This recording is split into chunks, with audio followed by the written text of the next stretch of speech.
Indo British advanced pain clinic నొప్పి మాయం surgery దూరం ఫర్ అపాయింట్మెంట్స్ 9155515563.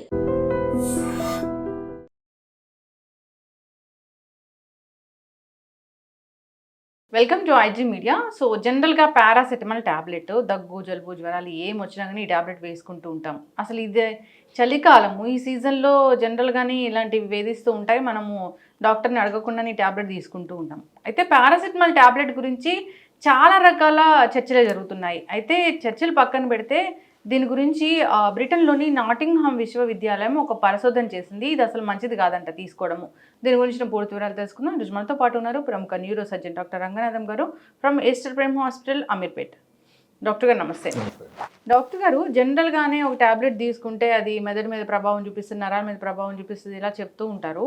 సో అయితే అది డాక్టర్లు ప్రిస్క్రైబ్ చేస్తారు, మనం తీసుకుంటాము. దాని సైడ్ ఎఫెక్ట్ ఎంతవరకు ఉంటుందో దాన్ని బట్టి వాళ్ళు ప్రిస్క్రైబ్ చేస్తూ ఉంటారు. అయితే ఈ పారాసెటమాల్ ట్యాబ్లెట్ అట్లా లేదు.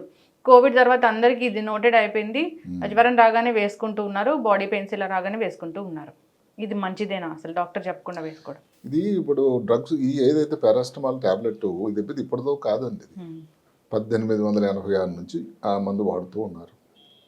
అందరికీ ఏమిటంటే తెలిసింది చాలా సేఫ్ మందని. గర్భిణీ స్త్రీలు ఇవ్వచ్చు, చిన్నపిల్లలు ఇవ్వచ్చు. ఇంకొక మందుకి దీనికి ఏమాత్రం ఇంటరాక్షన్ లేదు. అదే కాకుండా ఇంకా పెద్ద సైడ్ ఎఫెక్ట్స్ ఏం లేవు. ఒకప్పుడైతే ఇప్పుడు కొన్ని స్టడీస్ వచ్చాయి కానీ ఒకప్పుడైతే ఎవరికైతే పొట్టలో ఆస్పిరిన్స్ ఇచ్చారనుకోండి, దానివల్ల ఈ అల్సర్ లాంటి తయారు, దాని నుంచి బ్లీడింగ్ అయ్యే ప్రమాదం ఉందని. అలాంటి ప్రమాదం కూడా లేదు అని అన్ని విధాలా చాలా సేఫ్ అయిన మందు పారాసిటమాల్ అని నిగ్గు తేల్చారు. ఎంతవరకు అంటే మీరు మీ కోవిడ్ మాట చెప్పారు. ఆ 2 సంవత్సరాలు అంటే ఏమిటి, 2020 మార్చి నుంచి 2022 మార్చిలో 367 కోట్ల ట్యాబ్లెట్లు వాడకం జరిగింది, అమ్మకం.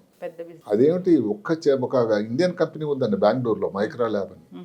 అంటే వాళ్ళు ఎంత బిజినెస్ చేశారో తెలుసా? 560 కోట్ల రూపాయలు ఒక్క ట్యాబ్లెట్, సింపుల్ డోలోస్. అది ఎంతవరకు అంటే ఏవైతే అప్పటికి ఎగ్జిస్టెడ్ ఎంఎన్సీస్, మల్టీనేషనల్ కంపెనీస్ అందరినీ వెనక్కి దోసేసి ఈ మైక్రో ల్యాబ్ వాళ్ళు అంత బిజినెస్ చేశారు. అంటే ఆ ట్యాబ్లెట్ చాలా గొప్పతనం. అంటే ఎంతవరకు ఇప్పుడు బిస్లరీ వాటర్ ఉంది, మినరల్ వాటర్ అంటే ఇప్పుడు మిగతా ఎన్ని వచ్చినా బిస్లరీ వాటర్ అంటాం. ఇప్పుడు జిరాక్స్ ఎంతమందికి తెలుసు? అది అమెరికా కంపెనీ అని. ఆ ఫోటో కాపీ మెషిన్ జిరాక్స్ అంతే. ఇప్పుడు ఇది ఇంకొక ఎవరో ఒక భలే ఇంట్రెస్టింగ్ విషయం చెప్పారు. ఇప్పుడు 367 కోట్లు ట్యాబ్లెట్ని మీరు నిటారుగా నిలబెట్టారనుకోండి, అది ఎన్నిసార్లు 6000 రెట్లెట్ ఎవరెస్ట్ శిఖరానికంటే పొడుగవుతుంది. బూర్జ్ ఖలీఫా అని ఒక పెద్ద బిల్డింగ్ ఉంది, ప్రపంచంలో అన్నిటికంటే పెద్ద పొడుగైనటువంటి బిల్డింగ్. దానికంటే 63,000 రెట్లు పెరుగుతుందట. అంటే ఎన్ని ట్యాబ్లెట్లు వాడకమైంది. ఇది చిన్నపిల్లలు ఇవ్వచ్చు, పెద్దవాళ్ళు సిరప్ రూపంలో ఉంది, ఇంజక్షన్ రూపంలో ఉంది, ట్యాబ్లెట్స్ సాఫ్ట్గా ఉండే ట్యాబ్లెట్స్. రేర్గా ఎవరికైతే కొంతమందికి నోటి నుంచి ఇవ్వలేమో సపోజిటరీస్ అంటాం, అంటే ఇది మలద్వారా నుంచి కూడా ఇచ్చేటువంటి పద్ధతులు కూడా ఉన్నాయి. అంటే ఇన్ని రకాలుగా ఇవ్వచ్చు. అయితే ఇక్కడ అందరూ గమనించాల్సింది ఏంటంటే ఏ మందైనా మందే, సైడ్ ఎఫెక్ట్స్ కూడా ఉంటాయి. మీరు చెప్తున్న నాటింగ్హామ్ స్టడీ రీసెంట్గా ఏమొచ్చిందంటే దానివలన ఏదైతే పొట్టలో అల్సర్లు రావడం, నిన్నాళ్ళు ఏంటంటే పారాసిటమాల్ వల్ల అల్సర్ రాదని, అల్సర్ రావచ్చు, దానివల్ల బ్లీడింగ్ అవ్వద్దు. అలాగే ఈ పెద్ద ప్రేవు చిన్న ప్రేవులు అల్సర్ రావచ్చు అని ఒక స్టడీ వచ్చింది. ఇది ప్రజల్లో భయాందోళనలు. అయితే ఒక్కటే ఏంటంటే ఒక మాత్రతోనో 2 మాత్రలతో వస్తుందని కానీ కాదు, ఎక్కువ మాత్రలు టాక్సిక్ డోస్ అని ఉంది. ఇక్కడ అందరూ అడుగుతారు టాక్సిక్ డోస్ అంటే ఏమిటి? చిన్నపిల్లల్లో 150 నుంచి 200 మిల్లీగ్రాముల కంటే ఎక్కువ మోతాదు మించితే అది టాక్సిక్ డోస్, ప్రమాదకరమైన డోసు అని. ఇప్పుడు అదే కాకుండా పెద్దవాళ్ళు అనుకోండి దగ్గర 4 గ్రాముల కంటే ఇది మించిందంటే టాక్సిక్ డోస్ అవుతుంది. ఇబ్బందుల్లో ఏమిటి, పారాసిటమాల్ ట్యాబ్లెట్ పర్టికులర్ కోవిడ్ తర్వాత ఓటీసీ మెడిసిన్ అంటారు, అంటే ఓవర్ ది కౌంటర్. అంటే మీరు వెళ్ళి అడిగితే ఇచ్చేచ్చు, దాని ప్రిస్క్రిప్షన్ అక్కర్లా, కాఫ్ సిరప్ లాగే. దానితో వాడకం అనేది కొన్నిసార్లు అవసరం కంటే ఎక్కువ అయిపోయింది. పర్టికులర్గా ఈ చాక్లెట్లు తీసుకున్నట్టే తలనొప్పి వస్తే, ముఖ్యంగా స్త్రీలు కానీ పురుషులు కానీ తలనొప్పి వస్తే ఇంకా వాడకమే అక్కడ ఎక్కడ లెక్కేస్తున్నారు చెప్పండి. అందువల్ల ఏదైతే ఒక మోతాదు దాటి వచ్చినట్టయితే దాని టాక్సిక్ ఎఫెక్ట్ అయితే ఉన్నాయి. ఇందులో ఏమాత్రం లేశమంతా కూడా అనుమానం లేదు. ప్రతి వాళ్ళు అందులో ఒక చిన్న మాట ఉంది, ప్రతి వాళ్ళు వేసుకోవడంలో ప్రతిరోజు అంత ప్రమాదం లేదేమో, కానీ టాక్సిక్ డోసు అవసరం కంటే ఎక్కువగానే వాడేటట్టయితే దానివల్ల ఇబ్బంది ఉంది అని చెప్పడం జరిగింది. Okay. ఇప్పుడు న్యూరో సర్జన్గా ఇప్పుడు బ్రెయిన్ మీద దాని ఎఫెక్ట్స్ ఉన్నాయంటే అసలు 2016లోనే గొప్ప స్టడీ వచ్చింది. అయితే ఆ తర్వాత కోవిడ్ రావడం, కోవిడ్ మీద ప్రజలందరూ దృష్టి పెట్టడం వల్ల ఈ స్టడీ కొంచెం మసకబారింది. టొరంటో నుంచి స్టడీ వచ్చింది. ఆ స్టడీ ప్రకారం ఏమిటి, ఒక స్క్రీన్ మీద ఒక ఫ్లాష్ అనమాట, ఒక చిన్న చాలా భలే ఇంట్రెస్టింగ్ స్టడీ. ఎఫ్ లెటర్ వస్తే ఎఫ్ లెటర్ వచ్చిందని నొక్కడం, ఎఫ్ కాకుండా ఈ వచ్చింది అనుకోండి నొక్కకూడదు. అసలు సింపుల్ గా చెప్పగలగాలి కదా, ఒక లెటర్కి ఏముందండి. ఎవరైతే ఈ పారాసిటమాల్ ఎక్కువ డోసు వాడుతూ ఉన్న వాళ్ళలో ఈ తప్పులను పట్టడం తెలియకుండా తప్పులు ఎర్రర్ మిస్ అవ్వడం చాలా ఎక్కువ శాతం వచ్చింది. అంటే మనం గుర్తుపట్టలేము. అంటే ఆ టైంలో బ్రెయిన్ ఏదో సన్నగా ఒక ఇదిలాగా అయిపోతుంది, బ్లాక్అవుట్ లాగా. అది చాలా ముఖ్యమైనది అసలు ఎర్రర్లను గుర్తుపట్టడం అన్నది ఈ టాబ్లెట్ వల్ల. ఇంకొకటి ఏమిటంటే ఎన్సెఫలోపతి అని ఒక మాట ఉంది. అది ఎంతమందిలో అన్నది మనం తర్వాత మాట్లాడదు. ఎన్సెఫలోపతి అంటే ఏమిటి, సడన్గా దీని వలన మందులు ఎక్కువ వాడకం, ఎక్కువ టాక్సిక్ డోస్ వల్ల కన్ఫ్యూషన్ రావడం, పరాకు మాట్లాడడం, డిజోరియంటేషన్, ఎక్కడున్నాడో తను ఉనికి తెలిగిపోవడం, ఇలాంటివి జరుగుతూ ఉంది.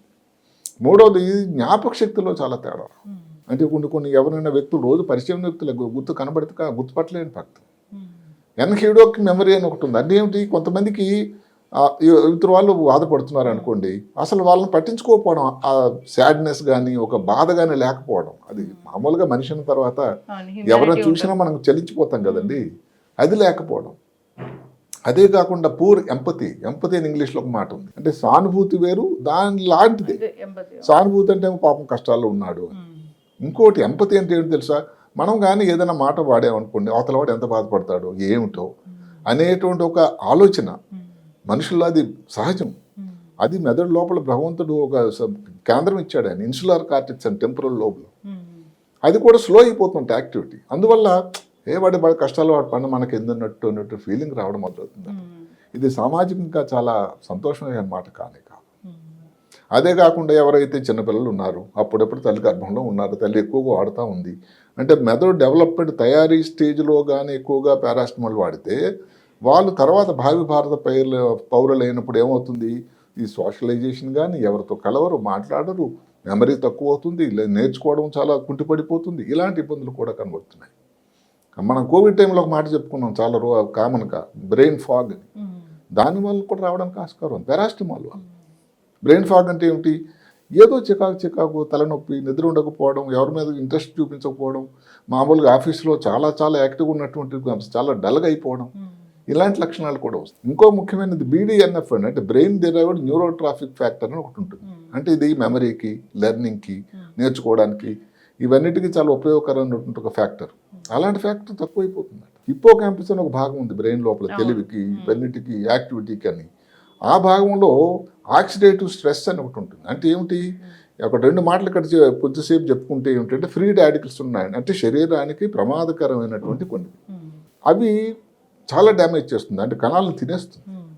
దానివల్ల టిష్యూ డ్యామేజ్ అయిపోతుంది. సరిగదా ఏదైతే మనం చెప్పుకున్న హిప్పోకాంపస్ డ్యామేజ్ అవ్వడం వల్ల దాని ప్రమాదం కూడా ఉంటుంది. దానిని ఎదుర్కొనే శక్తి భగవంతుడు అమర్చింది ఏంటంటే యాంటీ ఆక్సిడెంట్స్. అంటే దాన్ని ఏర్ పారేస్తుంది, స్కావెంజింగ్ అంటారు. ఏదన్నా కారణం వల్ల కానీ ఫ్రీ రాడికల్స్ సంఖ్య పెరిగి ఈ యాంటీ ఆక్సిడెంట్ తక్కువ అనుకోండి, ప్రమాదమే.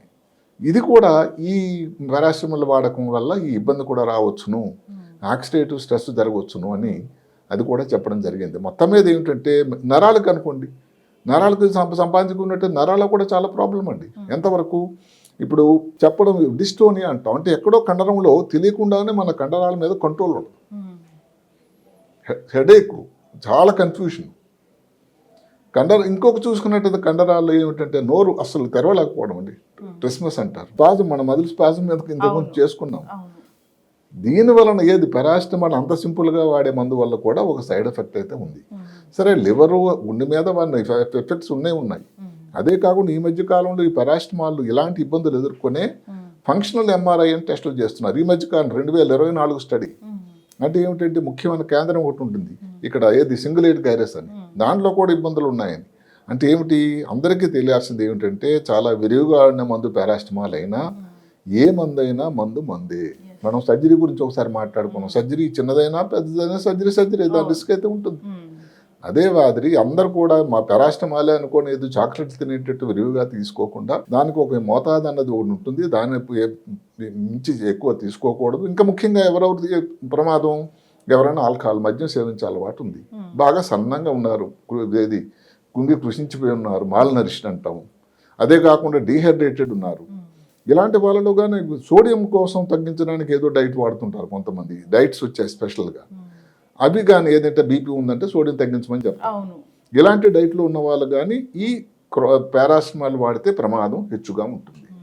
సో ఇవన్నీ అందరూ దృష్టిలో పెట్టుకోవాలి. అందుకని ఒకసారిగా ప్రతిదీ పారాసిటమాల్ అంటే సింపుల్, ఏదో 367 కోట్లు ట్యాబ్లెట్లు వాడారు ఏం కాలేదు, లేకపోతే 560 కోట్ల రూపాయలు వచ్చింది ఆదాయం అంటే కాదు కదా.